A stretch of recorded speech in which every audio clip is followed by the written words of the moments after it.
Assalamualaikum. Assalamualaikum warahmatullahi wabarakatuh. Sehat, Sir? Alhamdulillah Ustaz. Ya. Di mana Ustaz? Di rumah. Ini baru di rumah, baru pulang dari Cianjur. Masya Allah. Cianjur. Jadi Aman ya Ustaz berangkat ya? Nggak pagi. ada. Heeh. Ada PP ya, ada PPKM. Cuma bisa di kompromikan. Dikomprom- Dikompromikan ya. Ustadz Holdun udah masuk, Sir? Ini Ustaz, katanya mau ini rada telat 5 menit. Oke, oke. Itu kemarin bisa Bisa direkam Ustaz. ya. Iya, langsung ada Boleh di nanti kirim i- ke WA itu. langsung ada di IG-nya buku jadul. Baik Ustaz, Ya, ya, alhamdulillah. sepertinya udah banyak penonton ya Ustaz. Kita mulai aja Ustaz ya. Biar nggak Boleh, terlalu boleh, malam. boleh. Baik. Bismillahirrahmanirrahim. Alhamdulillahilladzi hadana li hadza wa ma kunna linahtadiya laula an hadanallah. Asyhadu an la ilaha illallah wa asyhadu anna Muhammadan abduhu wa rasuluh. Amma ba'd. Puji syukur kita panjatkan kehadirat Allah Subhanahu wa taala berkat limpahan rahmat, hidayah serta inayahnya. Alhamdulillah kita dapat berkumpul di virtual ya, di live streaming Instagramnya di akun Buku Jadul dan Pusdok Tamadun. Dan alhamdulillah kita sudah kedatangan dua narasumber, dua ustadz kita, Ustadz Hadi Nur Ramadan dan Ustadz Kholdun. Nah, alhamdulillah, apa kabar Ustadz Kholdun? Alhamdulillah sehat. Suara saya jelas? Alhamdulillah sehat. Jelas, jelas. Alhamdulillah, Alhamdulillah. jelas, alhamdulillah. Waalaikumsalam warahmatullahi wabarakatuh. Nah, baik teman-teman, malam ini kita akan membedah kitab, yaitu kitab Tafsir Al-Burhan. Nah, ini dikarang oleh ayah dari Buya Hamka, yaitu Haji Abdul Karim Haji Abdul Karim Amrullah ya. Ini suka disebut juga Haji Rasul. Nah, bagaimana isi dalam kitab tersebut? Nah, insya Allah malam ini kita akan membahas lebih dalam, menggali lebih dalam tentang kitab tafsir Al-Burhan ini ya, yang dimana tafsir ini mengenai tentang tafsir beberapa surat yang ada dalam Al-Quran. Nah, sebagaimana kita tahu bahwasanya banyak ulama-ulama yang lahir di Padang, nah, dan salah satunya yaitu Haji Rasul, yang dimana beliau adalah murid dari Imam Khatib Al-Minangkabawi ya, yaitu Imam Masjidil Haram. Maka daripada itu, biar kita lebih lengkap lagi, mari kita langsungkan saja mengenai membahas bedah kitab Tafsir Al-Burhan ini. Nah, kepada yang pertama, kepada Al-Ustadz Hadi, saya persilahkan Ustadz. Ya, baik. Bismillahirrahmanirrahim. Assalamualaikum warahmatullahi wabarakatuh. Waalaikumsalam warahmatullahi wabarakatuh. Alhamdulillah, alhamdulillah wahdahu la syarika lahu, asyhadu anna Muhammadan abduhu wa rasuluhu alladzi la nabiyya ba'da ma ba'du. Alhamdulillah, puji syukur kehadirat Allah yang memberikan kita nikmat iman, Islam, ihsan. Mudah-mudahan Allah limpahkan rahmat kita dalam menuntut ilmu. Shalawat serta salam tercurah pada uswah qudwah pada Nabi kita Nabi Muhammad SAW, serta keluarganya, para sahabatnya, para tabiin, para tabi'in, dan mudah-mudahan kita termasuk mengikutnya hingga akhir zaman. Yang saya hormati abang saya, ya Bang Holdun, ya, Bang Ustadz Holdun, ya. Beliau ini abang saya, Bung Yasir. Jadi kalau saya baik. Kalau saya ke Malaysia ini, itu saya nggak nginep di hotel bulan bintang atau hotel bintang 7, tapi nginep disediakan pelayanan servis yang luar biasa oleh beliau. Masya Allah, barokallah. Ya, kan kalau tamu itu kan berkunjungnya sunahnya kan batasnya 3 kali ya. Kalau saya di tempatnya Ustadz Khalun ini lebih dari 3 hari. Ya makanya saya makasih Bang Holdun ya. Alhamdulillah kita terus silaturahmi, dan Bang Holdun ini saya nyebutnya abang ya, karena saya menganggap beliau ini sebagai abang saya. Tempat diskusi, beliau tentu sama saya punya latar belakang yang berbeda ya. Saya dari latar belakang aktivis Persis ya, Muhammadiyah. Bang Holdun latar belakangnya aktivis dari NU Nahdlatul Ulama. Tapi walaupun kita punya latar belakang yang berbeda, Bung Yasir, saya dengan Bang Holdun ini punya ruh perjuangan yang sama, dan kita sepakat ya, mudah-mudahan insyaallah kita bertemu di tanah air. Saya pernah diskusi sama Bang Holdun, kerja-kerja besar apa yang kita berikan ya untuk dakwah Islam di Indonesia.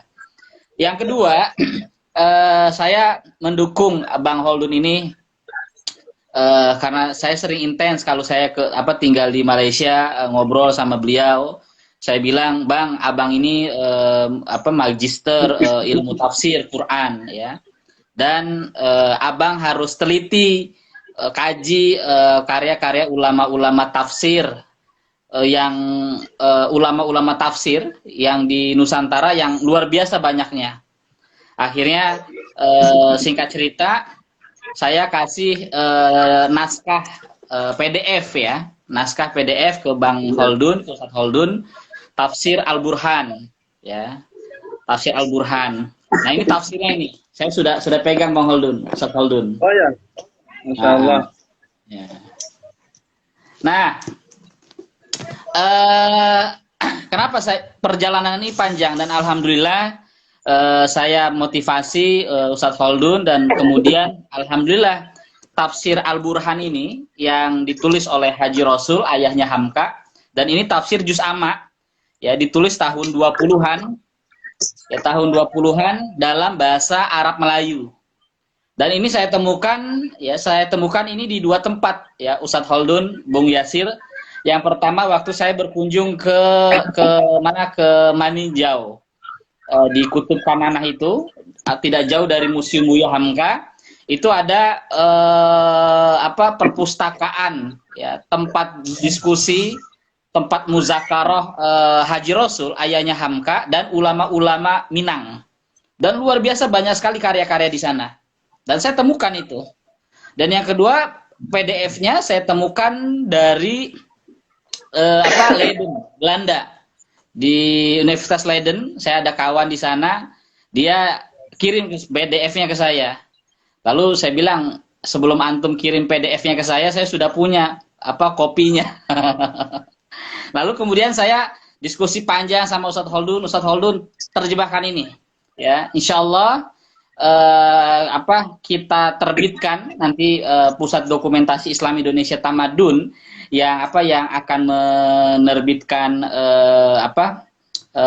tafsir Al-Burhan yang diterjemahkan oleh Ustadz Holdun ya bersama istri dan timnya ya. Dan sekaligus dibantu oleh editor oleh Ustadz Yuda. Ustadz Yuda ini kawan kami di Jakarta. Beliau adalah aktivis dari INSIS, Institute for Islamic Thought and Civilization. Jadi malam ini kita akan bedah kitab tafsir Al-Burhan yang nanti disampaikan oleh Ustadz Holdun dan sudah diterjemahkan oleh Ustadz Holdun. Dan yang kedua, ini ada buku yang saya juga pernah dapatkan ini di Ustadz Holdun ini. Sebenarnya saya sudah punya juga, alhamdulillah. Dari Federsfield, Popular Indonesian Literature of the Quran. Jadi Federsfield ini orang Amerika, dia mengkaji tafsir-tafsir Quran yang ada di Nusantara. Dan ini dia tulis dari project Cornell Modern Indonesian Project. Jadi di Amerika itu ada sebuah lembaga riset yang mengkaji studi Islam di Nusantara. Nah, kalau orang Amerika saja yang jauh di sana, katakanlah maaf, bukan orang Islam, punya keseriusan mengkaji karya-karya besar orang-orang kita, kenapa kita tidak punya keseriusan itu? Padahal Hamka ya nanti akan dijelaskan sama Ustadz Holdun. Buku Hamka ini saya kira cukup menarik ya, dan alhamdulillah Hamka menulis biografi ayahnya gitu. Hamka menulis biografi ayahnya karena kenapa saya ingin menyampaikan ke teman-teman di balik sosok besar ya atau orang besar di belakangnya ya, di balik sosok besar pasti ada orang besar di belakangnya. Di balik kebesaran Hamka pasti di situ ada kebesaran orang di belakang Hamka. Siapa? Yaitu Haji Rasul. Di sini sangat jelas sekali. Jadi kalau Hamka, kalau teman-teman baca tafsir Al-Azhar juz pertama ya muqaddimah itu, Hamka melatar belakangi dia nulis tafsir Al-Azhar itu disebabkan oleh rangsangan, oleh dorongan, oleh motivasi ayahnya yang telah menulis tafsir Al-Burhan. Tafsir Al-Burhan. Dan ini saya temukan di Maninjau dan di Leiden, Belanda. Makasih, ini pengantar yang saya bisa berikan. Nanti akan disampaikan oleh Ustadz Holdun, kawan kami. Beliau adalah alumni ilmu tafsir, Magister ilmu tafsir dari Universitas Islam Internasional Malaysia. Kepada Bang Holdun dipersilakan Bang. Makasih. Assalamualaikum warahmatullahi wabarakatuh. Waalaikumsalam warahmatullahi wabarakatuh. Ya Ustaz, baik Ustaz. Pada Ustadz Holdun, ana persilahkan. Ya, bismillahirrahmanirrahim. Alhamdulillah wassalatu wassalamu ala Rasulillah wa ala alihi wa sahbihi wa mawalah. Allahumma anfa'na bima 'allamtana wa 'allimna ma yanfa'una wa zidna 'ilman. Alhamdulillah ala kulli hal wa na'udzu billahi min hali ahli nar, amma ba'd. Sebelumnya terima kasih kepada Kang Hadi yang telah memberikan kesempatan kepada saya ya untuk menerjemahkan atau menulis ulang ke bahasa Latin tulisan daripada surat tafsir Al-Burhan ini. Jadi pengalaman saya ketika membaca tafsir ini luar biasa, Ustaz. Luar biasa perjuangannya dan luar biasa kehati-hatiannya. Karena di dalam kitab tafsir tersebut ya kayak yang namanya kopian ya, kita bukan aslinya, pasti ada beberapa tulisan yang sebenarnya misalkan dia itu adalah huruf qaf, dia nampaknya cuma huruf fa kayak gitu, cuma huruf fa biasa. Jadi kesulitan-kesulitan itu yang mungkin banyak terjadi pada saat penterjemahannya. Oke, jadi ini ya, kita santai aja ya. Jadi di sini saya sebenarnya sudah menyediakan beberapa catatan lah. Jadi Kang di sini Kang. Jadi di dalam penterjemahan kami itu kan di sini Haji Rasul, beliau itu menerjemahkan dalam 22 surah ya. Dimulai daripada surah Ad-Duha. Nah, namun ya, di akhir daripada buku yang kami dapat atau buku yang kami temukan itu tidak sampai Kang daripada surah An-Nas. Nah, jadi itu cuma sampainya kepada surah An-Nasr, itu aja kalau nggak salah, itu aja Nasrullah wal Fath itu aja. Sementara yang sampai ininya, mudah-mudahan nanti lah kalau ada teman-teman yang menonton live kita ini atau nanti rekaman ulangnya, jika menemukan tafsir Al-Burhan itu sampai selesai, itu sungguh sangat membantu nanti buat kita untuk menyempurnakannya. Oke, jadi di dalam mukaddimah atau dalam pengantar daripada tafsir Al-Burhan tersebut, di sana terlihat bahwa Haji Abdul Karim Amrullah, maaf, jadi biasanya kita mengenal cuma Hamka ya. Jadi saat mengucapkan Haji Abdul Karim Amrullah itu agak susah ya. Soalnya lidah kita biasanya Haji Abdul Malik Karim Amrullah, betul nggak? Oke. Iya. Jadi Oke, jadi beliau ini di dalam mukaddimahnya atau di dalam kata pengantar awal daripada kitab tersebut, beliau ingin pertama-tama meluruskan dulu tentang makna Islam, kemudian meluruskan dulu tentang tentang makna Islam dan tentang penggunaan akal di dalam Islam. Jadi kita menganut Islam itu bukan hanya mengerjakan saja, tetapi kita juga harus menggunakan akal. Jadi berislam dengan akal sehat seperti itu ya. Nah, lalu di dalam mukaddimahnya beliau menyebutkan tentang Islam, tentang penggunaan akal, kemudian baru beliau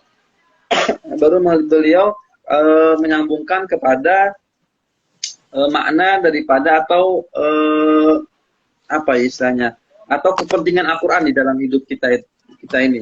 Nah, kata beliau di akhirnya sebelum masuk kepada tafsir Al-Burhan, kata beliau di dalam penyusunan kitab tafsir Al-Burhan ini, kata beliau lah, ini merupakan permohonan daripada murid-muridnya beliau. Iya. Nah, yang kata beliau beratus-ratus hadir mendengarkan khutbah saya. Maksudnya khutbah di sini syarahan beliau lah atau majelis beliau pada masa beliau menjelaskan tentang tafsir Al-Quran pada hari Selasa, pada hari Kamis, sama petang Ahad di Surau Jembatan Besi Padang Panjang. Okay. Nah, jadi katanya ini adalah permintaan. Nah, artinya kan ketika beliau ini diminta oleh masyarakat, berarti ada sesuatu yang sesuatu yang dianggap masyarakat itu perlu untuk diterangkan oleh beliau. Artinya bahasan di kitab pengajian lah ya, kalau di ini kita ya. Iya, bahasan di pengajian. Nah, lalu Kang, karena ini adalah permintaan daripada masyarakat, ya kan, untuk menyusun kitab ini, sehingga di dalam kalau kita berbicara dari corak tafsir ya, dan kalau kita berbicara dari corak tafsirnya, maka kita akan menemukan bahwa corak yang dipergunakan beliau di dalam tafsir ini adalah corak al-adab wal ijtimai juga. Jadi kalau kita mengenal bahwa Hamka juga terkenal dengan tafsir al-Azharnya dengan menggunakan corak sastra dan al-adab wal ijtimai, beliau ini pun sebenarnya juga menggunakan corak al-adab wal ijtimai juga. Oke, hal ini juga dilatar belakangi karena adanya permintaan kan di dalam mukaddimah kitabnya itu kan ada di halaman 16 bagian atas. Iya. Oke, di halaman 16 bagian atas di sana. Di sana beliau menyebutkan. Nah, lalu di sana juga beliau setelah teks itu beliau menyebutkan manhaj atau metode beliau di dalam menafsirkan. Oke. Jadi metode beliau ini kalau kita mendefinisikan kalau misalkan kan ada biasa di dalam kajian-kajian tafsir ada namanya metode ijmali ya. Ada metode ijmali, ada metode tahlili ya kan, ada muqarran, habis itu ada namanya maudhu'i. Maka metode beliau ini, memang beliau tidak, bahkan ada yang mengatakan bahwa yang namanya metode tahlili adalah menafsirkan Al-Quran secara terperinci dari awalnya surah sampai akhirnya, ya kan? Seperti itu nih. Namun kalau misalkan kita mengambil definisi bahwa metode tahlil itu adalah metode penjelasan secara terperinci ya, maka penjelasan beliau ini, walaupun dari Ad-Duha, dari surah Ad-Duha aja sampai ke surah An-Nas, itu sudah sistematika dalam penulisan tahlili. Iya, Nah, Ustaz. oke, apa lagi nih? Adapun di dalam berbagai macam penulisan-penulisan yang beliau lakukan, di sana ya pasti ya kan, pasti yang namanya kitab tafsir ini pasti memiliki kitab rujukan kan. Artinya ini menunjukkan bahwa beliau itu bukan semata-mata menafsirkan dengan arah atau dengan pandangan beliau saja, tetapi juga beliau menafsirkan berdasarkan munasabah ayat atau menafsirkan antara ayat dengan ayat, kemudian menafsirkan ayat Al-Quran berdasarkan hadis, kemudian menafsirkan ayat dengan perkataan sahabat dan perkataan tabi'in, dan juga beliau memuat kisah-kisah atau kisah-kisah baik itu yang berlandaskan kepada hadis maupun kisah-kisah yang berlandaskan kepada athar atau pengalaman-pengalaman para sahabat lah, seperti itu. Nah, sekaligus beliau juga memuat daripada pendapat beliau sendiri. Nah, nanti akan saya coba jelaskan ya. Ada keunikan yang bagaimana kita mengetahui bahwa ini pendapat beliau dan bagaimana ini bukan pendapat beliau. Nanti insya Allah akan saya jelaskan lebih. Baik. Oke. Dalam pembacaan saya yang saat ini, kitab Al-Burhan ini, di sana beliau sering menyebutkan beberapa pendapat yang disebutkan kata beliau di dalam Al-Khazin disebutkan seperti ini kan. Akhirnya saya cari kitab Al-Khazin, ketemulah saya bahwa tafsir yang dinukil beliau, yang menjadi rujukan beliau adalah tafsir Al-Khazin. Ya. Rohil Kazin ya, Rohil Kazin. Tafsir Al-Khazin. Bukan. Iya. Oh. Tafsir bukan Al-Khazin dia, Al-Khazin. Tafsir Al-Khazin Lubab Ta'wil fi Ma'ani Tanzil dia. Karangan karya Alauddin Ali bin Muhammad bin Ibrahim ya, Al-Khazin dia. Ada bukunya kan. Oke. Sama beliau itu juga ada menyebutkan biasanya di dalam kitab Kawakibul Anwar, jadi dalam Ismail Nabawiyah. Nah, soalnya di sana beliau juga menyebutkan ketika banyak ya Kang, ketika beliau peristiwa, misalkan tentang peristiwa Nabi Muhammad SAW itu dibelah dadanya, ya kan. Lalu saya menemukan nih kitab Ismail Nabawiyah. Jadi saya mikir Kang, ini apakah saya yang salah baca atau gimana? Saya cari Ismail Nabawiyah, saya nggak nemu Kang. Jadi apakah Syama'il Nabawiyah? Soalnya di dalam teksnya itu tertulis Ismail Nabawiyah. Oke, jadi mungkin nanti bisa kita carilah kan, ya, kita rujukan. Jadi tapi kebanyakan beliau itu mengambil daripada tafsir Al-Khazin. Oke. Adapun yang metode beliau di dalam menafsirkan tadi yang sebagaimana yang saya jelaskan bahwa beliau menafsirkan ayat dengan ayat, kemudian dengan hadis, itu kan di dalam kajian tafsir itu adalah kajian tafsir yang terbaik ya. Atau dikatakan bahwa itu adalah tafsir yang ideal. Tidak ada tafsir yang ideal ketika kita menafsirkan Al-Quran. Karena pasti ketika ayat Al-Quran berbicara ini, pasti ada penjelas daripada ayat Al-Quran tersebut, atau ayat Al-Quran sesudahnya. Kemudian ada juga ayat Al-Quran yang nanti dijelaskan oleh hadis Nabi Muhammad SAW. Oke. Oke. Di dalam sistematika penulisan, kitab Al-Khazin ini juga mengutipkan, sebagaimana saya sebutkan tadi, mengutip hadis daripada Nabi Muhammad SAW. Nah, sehingga di dalam kutipannya tersebut Di sana beliau mengutip hadis, dan itu juga disebutkan beliau, ditegaskan beliau di dalam mukaddimah kitabnya. Kata beliau bahwa di dalam penulisan kitab tafsir ini, saya mengutip hadis daripada baginda Rasulullah SAW, baik itu saya kutip berupa teksnya saja, minta maaf, baik itu berupa terjemahnya saja, cuma terjemah nih, atau kata beliau, saya letakkan teksnya dan juga terjemahnya. Itu. Oke. Jadi itu mungkin di dalam sistematika penulisannya sangat bagus ya. Dan apa namanya? Kalau di sini di dalam catatan saya, Kang ya, saya coba bacakan satu-satu ya. Oke. Kitab ini sebenarnya sangat menarik menurut saya, dan sudah saya searching di dalam Google di mana-mana, Kang. Belum ada yang membahas tentang manhaj atau metode tafsir ini. Ya. Nanti bisa jadi disertasi doktoral Ustaz nanti. sudah saya susun semua. Oke, amin. Jadi kalau kita membuka di dalam manhaj, di dalam bidayah atau di dalam permulaan beliau, di dalam setiap kali beliau memulai penafsiran, di sana pasti beliau menyebutkan nama surah. Nah, yang uniknya, karena ini mungkin permintaan daripada masyarakat ya, beliau penyebutan surah di dalam perbabnya itu bukan menyebutkan misalkan surah Ad-Duha, ya kan, Ad-Duha, surah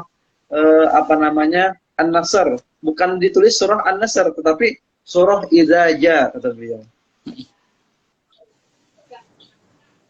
Kemudian surah seperti beliau menyebutkan surah tafsir surah Alam Nashrah, disebutkan tafsir surah Alam Nashrah. Seperti itu. Yeah. Jadi beliau menyebutkan dengan menyebutkan kalimat atau kata di awal surah tersebut.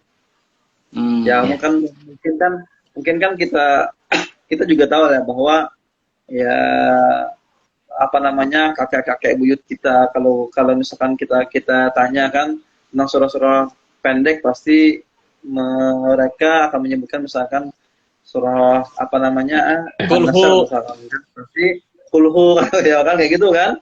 Nah, mungkin karena ini adalah pembacaan yang memang kan sebagai di awal tadi disebutkan ini adalah permintaan daripada masyarakat, maka metode beliau pun menyebutkan tafsir ini bukan namanya berdasarkan awal kata tersebut. Oke. Nah, cuman hal tersebut juga ada di beberapa surah yang disebutkan beliau full, misalkan nama, saya lupa mengklasifikasikannya, jadi ada yang disebutkan sedikit saja beliau yang menyebutkan nama surah sebenarnya, sementara yang lainnya banyak menyebutkan di awal penamaan katanya itu saja. Oke. Dan yang kedua, ketika beliau menyebutkan nama surah, maka beliau pasti akan menyebutkan tempat turunnya, jumlah ayatnya, jumlah kalimatnya, sampai jumlah hurufnya. Jadi di sini misalkan surah Alam Nashrah, beliau sebutkan turun turun di Mekah. Jumlah ayatnya ada 8, kalimatnya ada 27, dan bilangannya atau jumlah hurufnya ada 103. Nah, metode yang beliau gunakan ini, atau metode penyebutan daripada jumlah huruf, jumlah ayat, kemudian jumlah kalimat, ini sama, Kang, dengan tafsirnya Marah Labid, Syekh Nawawi Al-Bantani itu. Sama. Jadi sistematika penulisan di awalnya itu sama. Oh, jadi lalu kan saya kalau kita melihat daripada rentetan sejarah ya, mungkin umur atau periode, sebenarnya beliau ini ya kalau dikatakan ketemu, kayaknya nggak ketemu dengan Syekh Nawawi Al-Bantani. Ya, masanya jauh. Masanya jauh. Cuman di dalam sejarahnya tadi kan bahwa beliau pernah pergi ke Mekah, ya kan. Dan yang kita ketahui juga Syekh Nawawi Al-Bantani juga merupakan salah satu pengajar. Mungkin ada sedikit pengaruh, kita juga nggak tahu kan. Mungkin. Nah, Cuman kalau kita melihat daripada apa namanya, kalau kita menggabungkan ya, misalkan kalau kita lihat dari dengan tafsirnya Al-Manar ya, maka kita akan melihat mungkin beliau ini hampir sejaman kan dengan Rashid Ridho. Hampir sejaman. Nah, makanya kan bahkan dikatakan kan kalau kita mengenal metode-metode al-adab wal istimai atau metode khiraki ya, atau tafsir pergerakan atau lain sebagainya, maka dikatakan bahwa tafsir Rashid Ridho ini adalah pencetus kayak gitu kan dalam kajian tafsir kontemporer biasanya. Nah, ya kita kembali ke tafsir Al-Burhan. Jadi ya, tadi beliau menyebutkan jumlah huruf, jumlah ayat, kemudian jumlah kalimat, kemudian beliau juga menyebutkan asbabun nuzul. Ya, itu lumrah ya kan. Jadi beliau juga menyebutkannya secara detail kan. Jadi semua misalkan ada asbabun nuzul menurut riwayat A beliau sebutkan, ada lagi riwayat yang lain beliau juga sebutkan. Misalkan ada beberapa riwayat, semua akan beliau sebutkan. Nah, kemudian yang menariknya ini beliau menggunakan kata-kata khusus kan. Kata-kata khususnya itu misalkan beliau menggunakan kata faedah, syahdan, kemudian intaha, wallahu a'lam di dalam tafsirnya tersebut. Nah, sepembacaan saya saat ini ya, saat beliau menggunakan kalimat, misalkan beliau, mana tadi ini, ketika beliau mengucapkan kalimat faedah di dalam tafsirnya itu, berarti di situ ada sesuatu hikmah atau manfaat yang harus kita ambil daripada kesimpulan atau intisari daripada ayat, bukan surah ya, ayat. Karena faedah itu tidak terletak di awal saja atau di akhir saja kan, tapi juga dia terletak kadang di setiap ayat itu ada tulisan faedah. Nah, yang kedua, beliau juga menggunakan kata tanbih, peringatan ya kan. Nah, peringatan itu pun juga beliau gunakan. Nah, lagi pembacaan saya lagi, ketika beliau akhiri sebuah kalimat atau di akhir kalimat di dalam tafsirnya itu, nanti kalau Kang Hadi baca, maka akan menemukan wallahu a'lam. Nah, itu di dalam penerjemahan saya sengaja tidak mendelet atau saya tulis apa adanya, Kang. Kenapa? Karena saya yakin di sini pasti ada sesuatu. Ya. Jadi ada sebab, ada sebab kenapa beliau menggunakan kalimat wallahu a'lam, kemudian kalimat intaha di sini kan, kemudian menggunakan faedah dan lain sebagainya. Nah, jadi menurut analisis saya baru saat ini ya, artinya mungkin akan berubah ketika nanti saya, atau bertambah ya, ketika saya akan meneliti atau menyimak lebih jauh lagi, bahwa ketika beliau mengakhiri dengan kalimat wallahu a'lam, maka itu bisa jadi adalah pendapat daripada beliau. Ya. Jadi namanya tafsir lah ya. Tafsir. Jadi kan seperti di awal tadi kan saya sebutkan bahwa beliau menyebutkan juga pendapat dari mufassir pun tidak hilang pada tafsir ini.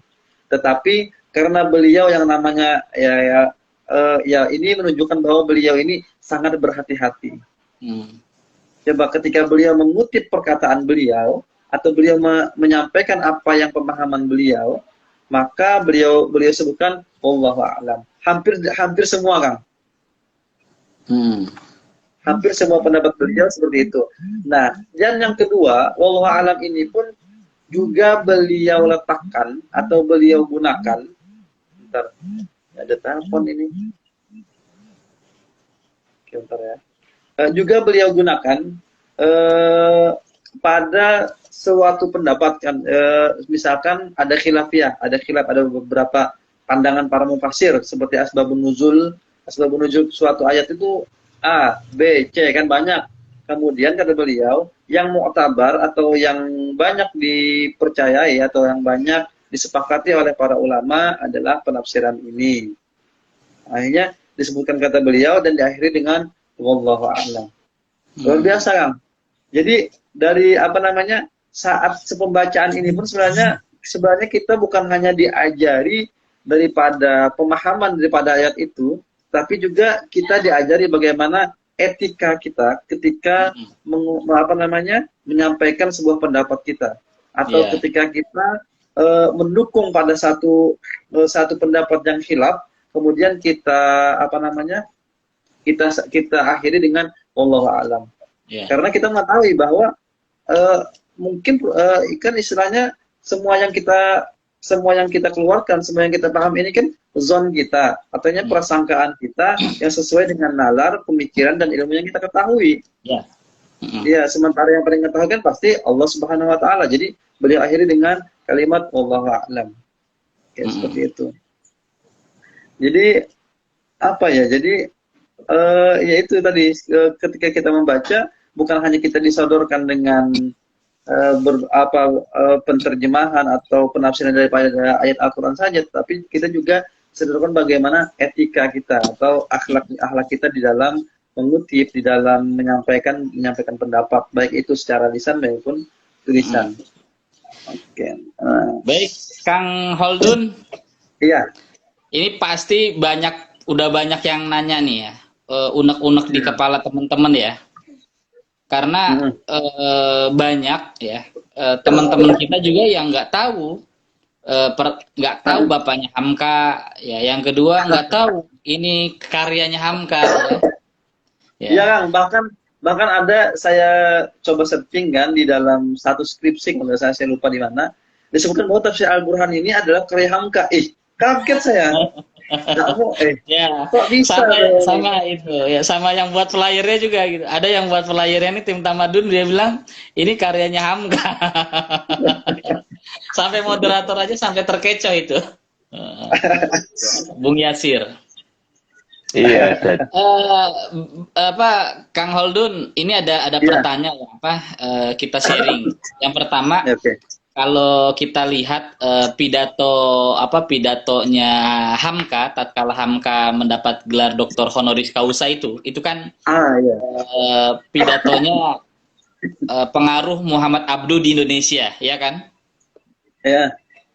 Dan itu Hamka menjelaskan bagaimana juga sosok peran ayahnya sebagai gerakan tajdid, gerakan reformis Islam di Sumatera Barat, ya kan? Tuh. Dan salah satu tokoh yang membuka dakwah Muhammadiyah di Sumatera Barat dan pengaruh Abduh di Sumatera Barat. Terus yang kedua, ada bukunya, disertasinya Profesor Dr. Taufik Abdullah itu yang sekolah kaum muda.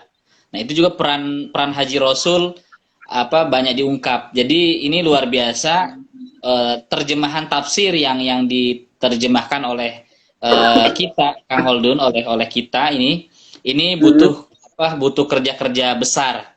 Nah, kira-kira Kang Holdun ya, ini kan sudah 1,5 tahun ya Kang Holdun ini menerjemahkan tafsir yang saya kasih Al-Burhan ini ya. Kira-kira apa Kang kesulitan yang paling berat ya Kang Holdun menerjemahkan? Karena tentu salah satunya adalah ini adalah bahasa Arab Melayu ya, bahasa Arab Melayu. Ya, silakan Kang. Oke, jadi saya jawab ini dulu ya. Yang pertama tentang kesulitan dulu ya. Nanti baru yang saya tanggapi yang tadi. Jadi untuk kesulitan, jadi yang namanya ya seperti yang saya bilang awal tadi, yang namanya ini adalah kitab daripada kitab lama ya, jadul ya istilahnya. Ya ini Instagram kita apa? Jadul buku ya. Buku jadul ya. Buku jadul ya. Maka yang namanya buku jadul ya kayak seperti manuskrip, Gang. Jadi kadang tulisan-tulisan itu ada yang namanya scanan ya, kadang hitam-hitam, kemudian adanya, saya kira ini adalah koma kah, titik kah, atau bukan nih, kan bingung juga nih. Nah, cuman hal itu saya maklumi lah kan, mungkin sebagai apa namanya, sebagai karena ini adalah buku jadul atau buku lama. Cuman yang sangat saya sayangkan dan sungguh-sungguh sangat saya sayangkan adanya halaman-halaman yang tercecer, Kang. Ya. Itu Halaman sangat yang sayang tercecer ya. itu. Halaman yang tercecer.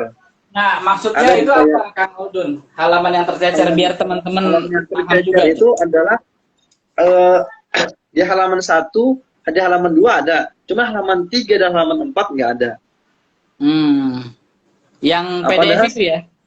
Yang PDF-nya itu, Kang. Jadi ada di beberapa halaman itu yang tidak ada, sampai di dalam mukaddimahnya itu pun ada mukaddimah yang saya rasa itu hal yang penting lah yang ingin disampaikan oleh beliau. Cuman tiba-tiba langsung hilang halamannya. Nah, di sini ada di halaman 4, ya, di halaman 3 dan halaman 4. Nah, di sini kan bahkan di awal mukaddimah, Kang, di sini beliau menyebutkan bahwa tentang tauhid nih. Tentang tauhid. Kemudian tiba-tiba langsung jadi agama mereka, pokoknya luar biasa Benar. lah. Jadi Ini ada 2 halaman ini yang hilang ini. Iya, iya. hilang 2 halaman. Di bawah ada lagi, Kang. Jadi halaman-halaman yang hilang itulah yang sangat-sangat saya sayangkan. Ya. Kayaknya kita perlu jalan-jalan ke Maninjau nanti ya. Langsung. Itu wajib itu tuh. Iya. Wajib. Dan yang kedua, Ajak Kang, moderatornya banyaknya- sekalian. yang kedua, yang ketiga ya, yang kedua lagi. Dan yang ketiga, banyaknya kata-kata yang saya nggak tahu nih, apakah ini kata-kata zaman dulu atau ini kata-kata khusus, kata-kata orang Padang ya, orang Minang. Saya juga nggak ngerti. Apa salah satunya itu? Nih, contohnya beliau misalkan menempalak. Menempalak. Nah, jadi jadi kalau menempalak, saya pahamkan secara bahasa Kalimantan ya, menempalak itu kayak apa ya? Gimana ya? Kayak orang ini gimana ya? Pokoknya susah saya mau menjelaskan menempalak ini. Apa? Gimana ya? Bukan menempeleng, bukan? Bukan. Itu Betawi, Tad.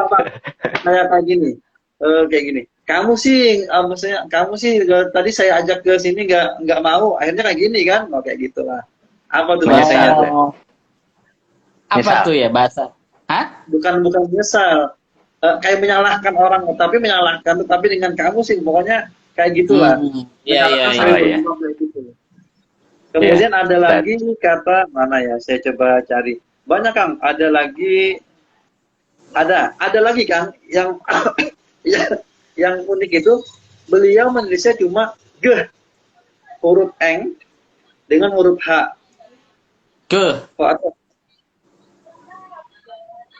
Huruf g dengan huruf h.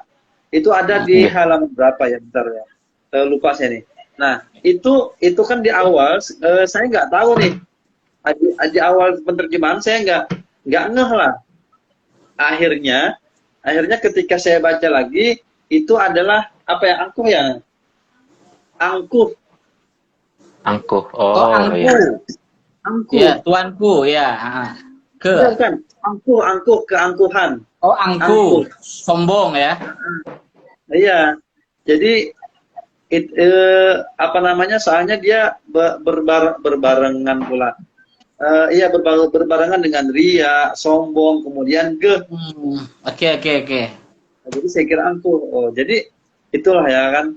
Yang kemudian lagi apa lagi ya? Nah, dan yang terakhir tuh ada beberapa tulisan yang kadang beliau bisa seperti ini, kadang seperti ini. Ada beberapa aja itu, cuma nggak banyak. Mungkin kan kalau kita melihat zaman sekarang kan, kalau di Malaysia itu ada namanya Jawi ya. Jawi atau dia rumus Jawi lah. Jadi ketika dalam penulisan itu harus mengikut daripada rumus tersebut. Iya. Mungkin kalau di zaman dulu mungkin belum terlalu ada bukan zaman dulu. Sekarang pun waktu saya kecil pun ketika baca ya juga banyak yang seperti itu. Nah, ada lagi, Bang. Cuanar-cuanar. Oh, saya nggak tahu apa cuanar-cuanar itu. Benar. Iya, iya. Oke. Jadi yang kayaknya untuk kesulitan yang lain tidak ada. Semuanya cuma ya itu aja yang saya apa namanya? Saya temukan saat ini. Nah, dan lagi di dalam pengutipan hadis ya mungkin nanti kalau ada yang mendengar ini jurusan hadis bisa dikaji ini nih. Analisis hadis dalam tafsir Al-Burhan. Bisa. Luar biasa ini. Banyak bisa jadi disertasi nih, Kang. Bagus loh. Ya. Oke, tadi ada lagi Artinya Kang Holdun, ini karena ini adalah tafsir yang begitu lama lah ya. Yang kedua, orang kan populernya itu kalau di Padang Panjang itu kan dengan tafsirnya Mahmud Yunus ya kan? Mahmud Yunus, betul. Tafsir. Nah, dengan Haji Rasul orang nggak populer gitu. Bahkan bagi saya juga banyak orang-orang awam, orang-orang Minang yang nggak mengerti dan nggak tahu. Makanya kerja-kerja yang kita lakukan ini memang butuh kesabaran. Kalau Betul, kita ya. ingin segera cepat terbit, ya gampang gitu. Makanya Hamka ya. Nanti ada pertanyaan ini dari Instagram ini.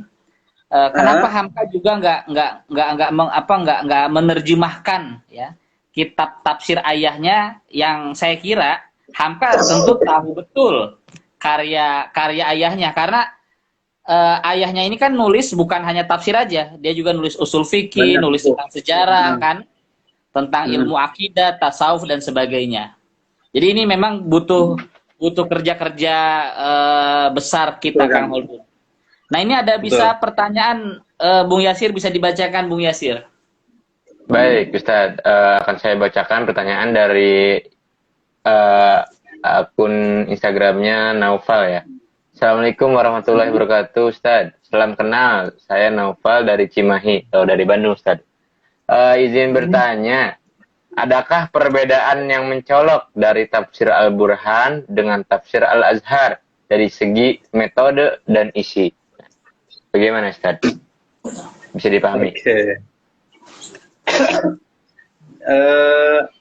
Mungkin di dalam pembacaan saya ini, kalau misalkan dari isinya, ya saya belum pernah membandingkan lagi ya, belum pernah membandingkan. Yes, cuman kalau saya lihat daripada corak, dan itu pun sebenarnya sempat saya mau bandingkan, Kang.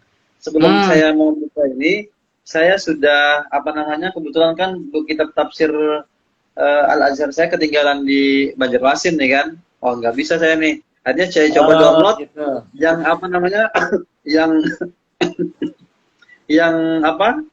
PDF kan. Sudah saya download. Yes. Cuman nggak sempat saya banding-bandingkan.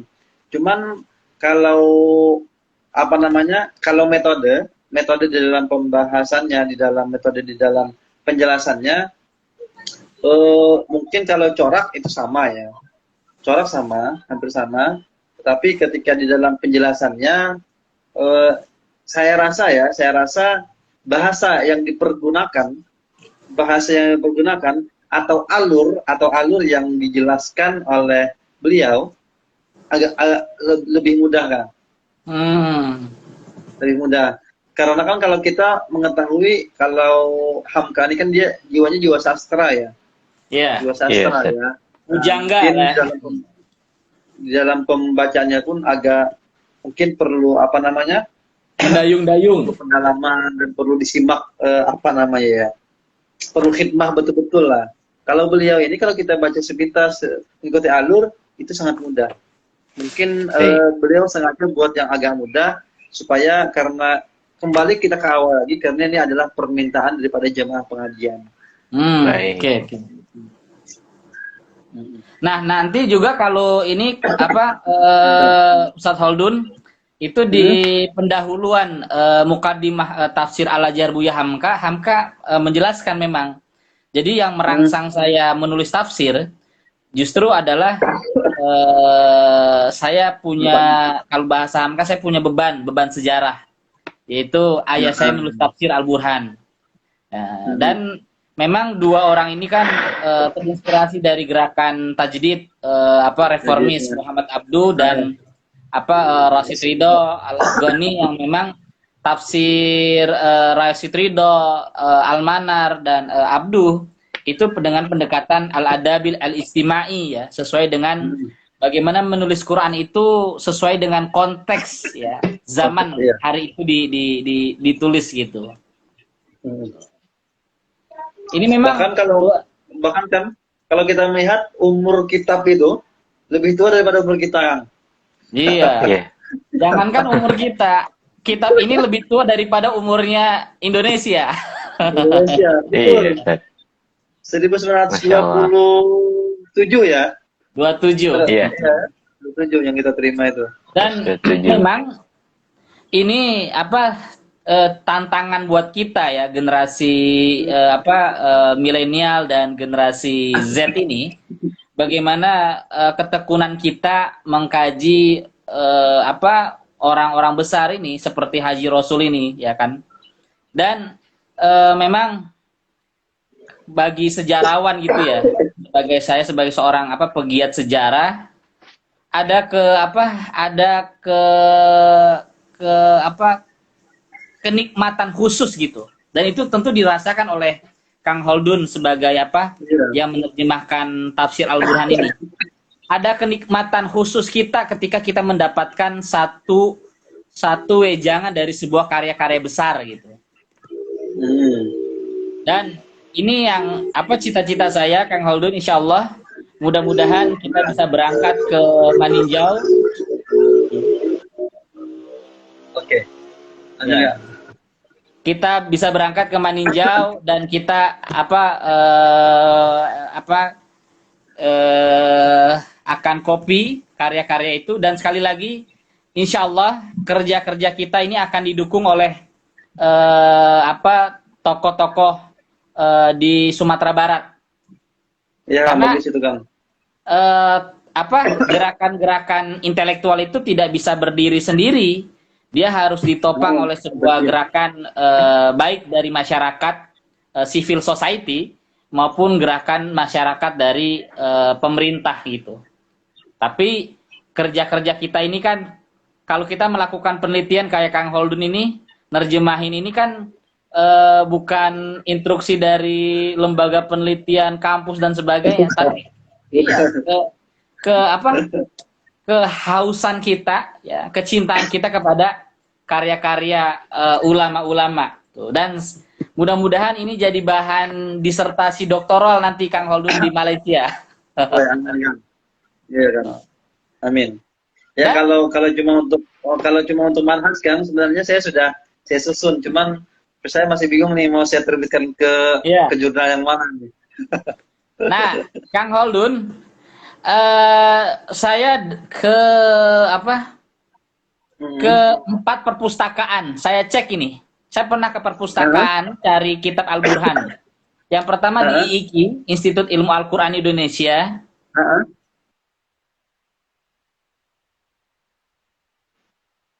Aduh, kayaknya gangguan nih Kang Hadi nih. Iya, Ustaz.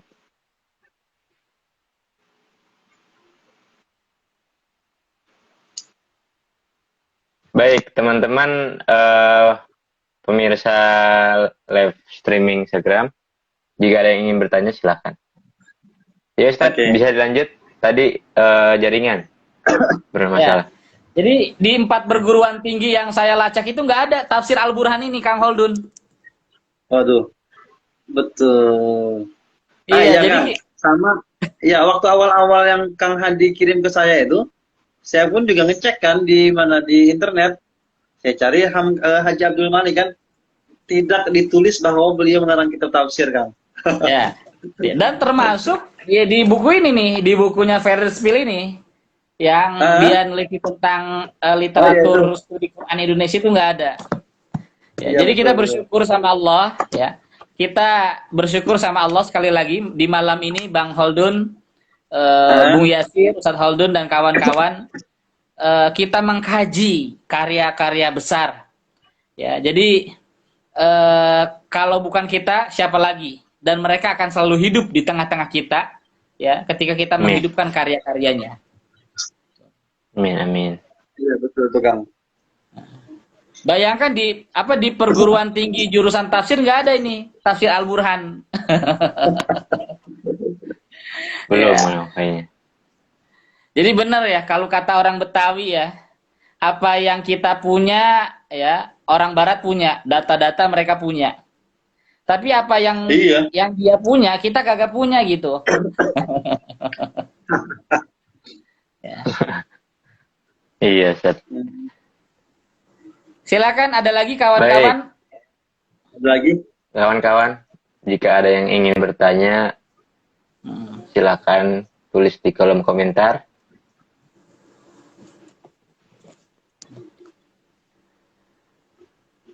Atau Kang Holdun, ini sebagai pemantik Iya, Kang. kita gitu ya, sebagai pemantik kita, dan nanti saya share ini ke teman-teman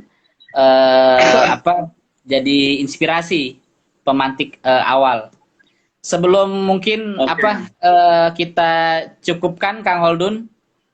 Atau kan Kang, nanti kalau misalkan kita bisa ya, ini saran saya ya, misalkan kita coba bacakan nanti beberapa tafsirnya, jadi biar boleh, kita tahu boleh. gimana isinya. Ya, boleh. Baik, Itu Ustaz. lebih Benar. artinya Nanti kita membaca teks ya. baca teks, iya. Benar. Setuju. Ya. Setuju, Ustaz. Artinya ini pengantar saja kita malam ini. Bentar, ya. Iya. Benar. Karena sekali Baik. lagi acara ini Ya. untuk generasi milenial, generasi Iya, muda. benar sekali.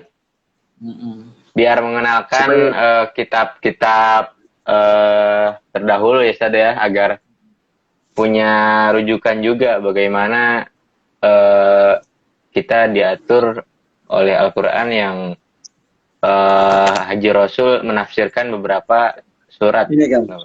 Itu Ini kalau Ustaz Holdun. ini. Oh. Nah, Nah, ini kan Holdun menampilkan ya. Ya, misalkan kalau misalkan orang mengatakan ini karya Buya Hamka, di sini kan sudah tertulis nih bahwa Iya, Ustaz. dikarang oleh Abdul Karim Amrullah. Ya, jadi sudah memang fix ini Iya. bahwa Iya, yang Ustaz. ngarangnya adalah bapaknya Hamka. Iya. Tuh. Ini kan. Nih, mentafsirkan 22 surah daripada Al-Qur'an. Oh iya. Insyaallah. Kan, Dan ini masih Butuh pakai ini tulisan ya. tangan ya. yang ini sudah cetak kayaknya, Kang. Udah cetak ya. Sudah cetak, Kang.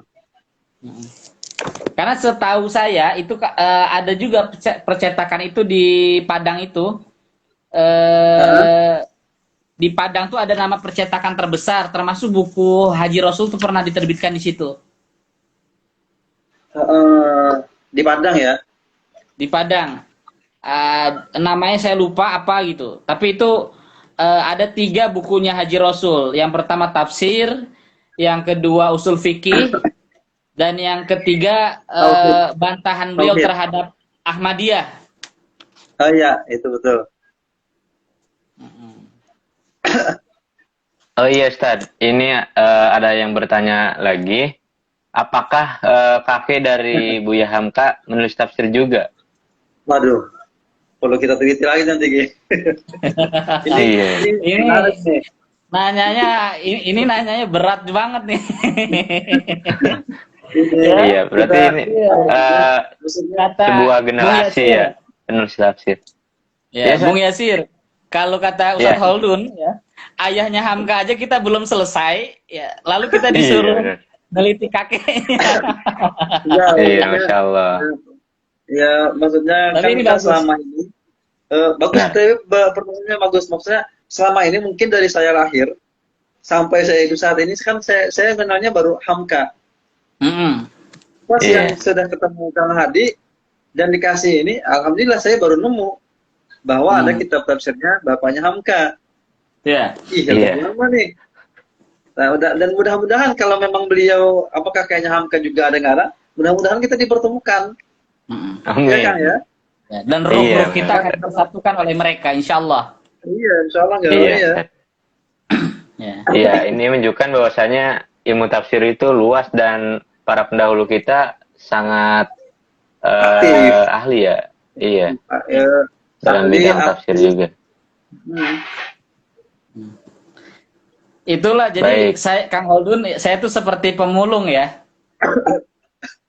Ya, Tapi pemulung Masya Allah ya, ilmu gitu. kamu itu. Jadi ya, Masya Allah. pemulung itu nemu ini, lalu disortir. Setelah itu, nih, Nah, ini barang bagus. Nah, ini yang barang bagus yang menyampaikan ke masyarakat itu Kang Holdun. Masya Allah, Kan? barakallah.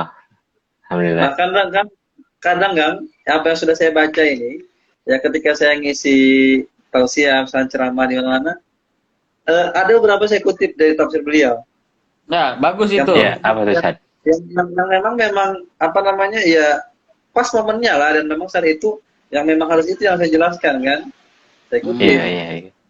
Paling kan kita juga harus ini loh menyampaikan. Alhamdulillah. Benar Ustaz.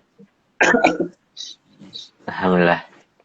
Oke, mungkin alhamdulillah kita sudah banyak ya menggali bedah kitab Tafsir Al-Burhan ini ya. Ini baru pengantar aja ya Ustaz ya. Ini Iya, belum mudah-mudahan nanti Sengaja mudah-mudahan ya, belum kita bisa- keluarin bisa kita- semuanya. Iya, mudah-mudahan kita Iya. bisa mengkaji kitab tafsirnya langsung kan. Iya benar Ustaz. Nanti kita insya Allah akan merencanakan pertemuan berikutnya Ustaz ya untuk menggali isi-isi tafsir Al-Burhan tersebut. Baik, terima kasih kepada kedua Ustadz kami, Al-Ustadz Hadi Nur Ramadan dan Ustadz Holdun atas pemberian ilmu dan pengetahuannya Sharing, ya. mengenai tafsir Al-Burhan yang ditulis oleh Haji Rasul ini dari ayah dari Buya Hamka ini. Semoga bermanfaat dari awal sampai akhir. Semoga Allah mencatat kita untuk senantiasa ini mengikuti tuntunan-tuntunan dari Rasulullah SAW. Baik, terima kasih pada Ustadz. Barakallahu fikum. Amin. Mohon maaf apabila saya memandu acara ini banyak kesalahan. Benarnya datang dari Allah. Wallahu a'lam bishawab.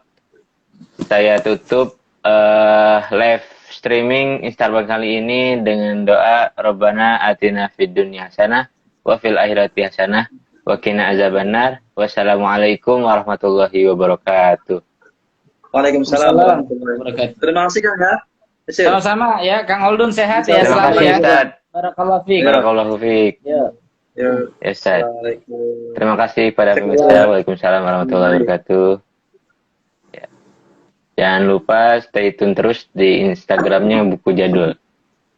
Kita akan selalu menawarkan buku yang penuh dengan ilmu dan juga sejarah-sejarah di Nusantara.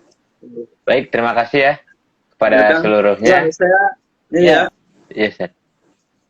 Baik, Ustaz. Syukran Ustaz Hadi. Baik, Sehat-sehat. sama-sama Sir. Nah, langsung Selamat direkam beristirahat. kita sebarin Sir. Baik, Ustaz. Ya, Sir ya. Assalamualaikum warahmatullahi Ya, Ustaz. wabarakatuh. Waalaikumsalam warahmatullahi wabarakatuh.